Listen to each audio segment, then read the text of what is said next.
everyone, and welcome. I'm your host, Deadpool Gaming TV.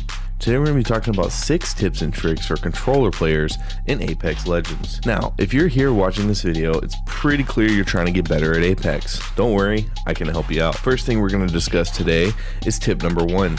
Put your crouch button on hold.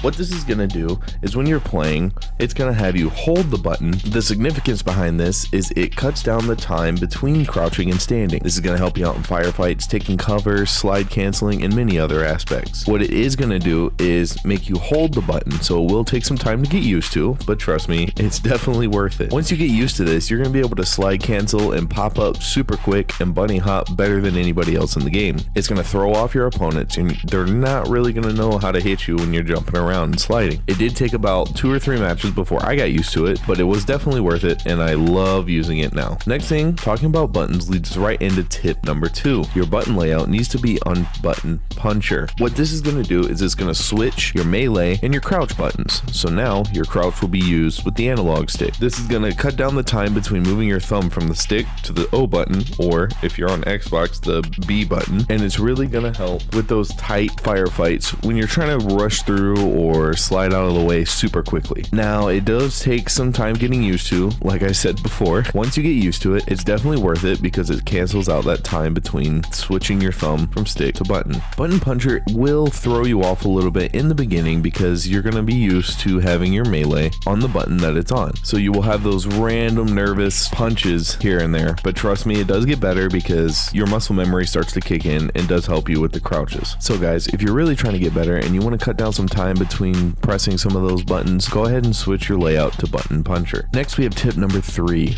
Never put your sensitivity too high. Now, I've seen a lot of people who just blast that sensitivity super high. I mean, it looks cool, don't get me wrong, it does look cool when you can do a 180 spin super quickly and face behind you, but it will mess up your accuracy. I'm going to say that again. Putting your sensitivity too high will screw up your accuracy. You want to keep it at the default or maybe one level above the default because the aimbot is going to help you out at those levels. Putting your sensitivity at 8 or 9 is not going to help because your sensitivity is going to be too high and you're not going to make any shots that you're taking. I highly advise keeping it on the default setting and let the aimbot do what it does best. Aimbot was put in this game for a reason. It's there to help you, so utilize that tool. You want to keep your sensitivity more low so that you have a better chance of locking on and hitting those targets. That's what's going to help you in these firefights. So trust me, keep your sensitivity low to mid, and that's going to help you out in the long run with hitting these shots that are super hard to hit or just the plain easy shots that you've been missing. Alright, now that we've talked about sensitivity, that will lead us right into tip number 4.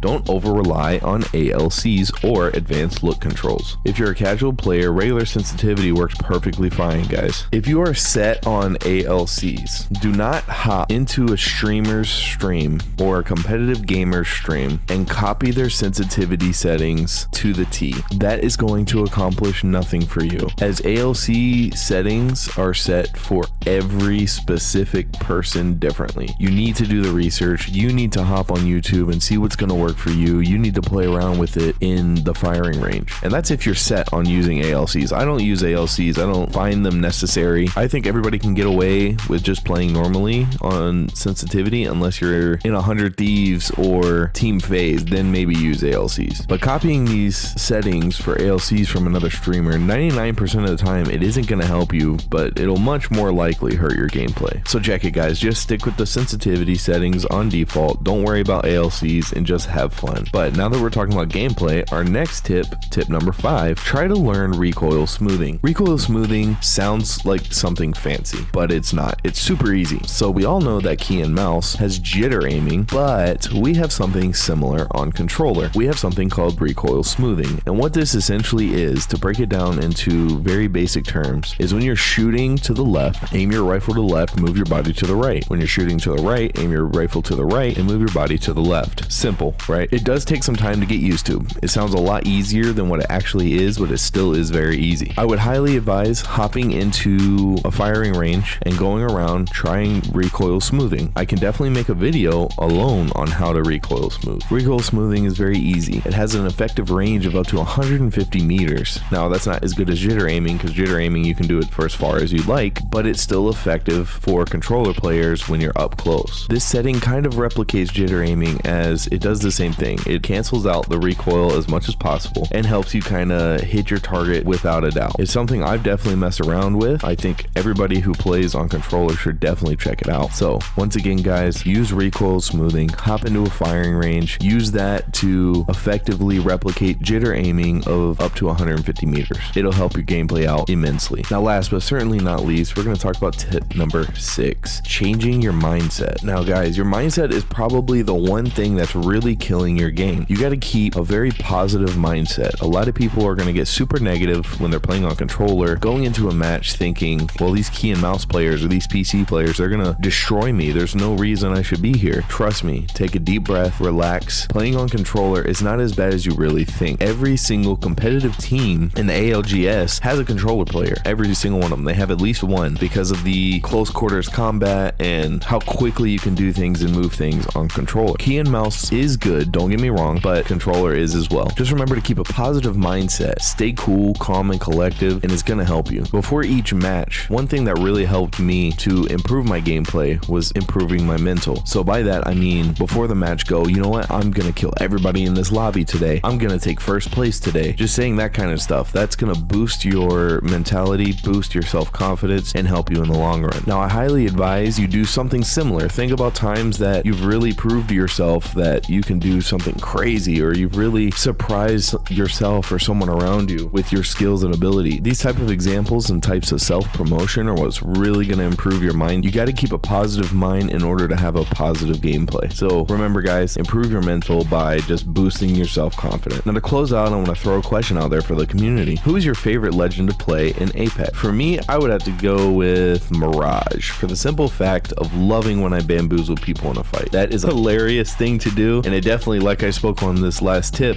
boosts my self-confidence in that match. So leave a comment down below and tell me your favorite legend. I really hope everyone enjoyed this video, and if you did and you want to stay up to date with live streams and other Apex tips and tricks, then don't forget to smash that subscribe button. Once again, this is Deadpool Gaming TV, and I'll see y'all on the next one.